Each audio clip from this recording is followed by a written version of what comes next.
from the UAAP para maloko. Ilalagay niya, ilalagay niya yung sitaw. Magpapasikat ito mga bata. Ay, sitaw, ano yung kangkong? Nalimutan ko yung kangkong.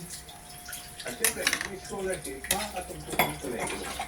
Kung high school Sinigang. graduate ka lang, medyo bitin. Eh, pag may kolego, Naulo ng salmon. medyo sigurado ang future. Diba? Sabi Yung ng sa mga liso. kaya, bukod sa parang barkada kayo mo yan, parang mga anak ko na rin yan eh. Saka yung sila magaya sa akin.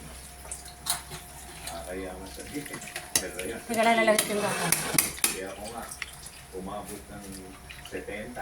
Pero hanggang ngayon, hindi pa ako graduate ng high school. Alam nyo, ganito na lang, iniisip ko ako. Kakausapin ko si Mrs. Wilson. Kasi Haluin. ko sa kanya, Haluin mo. pwede na kayo kumakasya. Oh, wala? Oh, Kailangan Teka, lalagay ko na kangkong. hindi lang magaling ang klase. Magaling ang cheerleader. Sige, haluin mo. Huwag mo lang ano maigi at gawa ng usap natin. I listed 3 categories ng barriers to participation.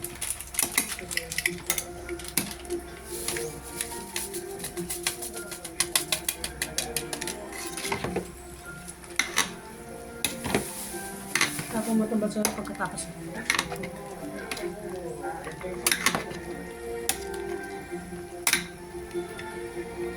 Kaya mo na siya kung maigi. Huwag mo na ano. Teka lang, yan ang ano siya.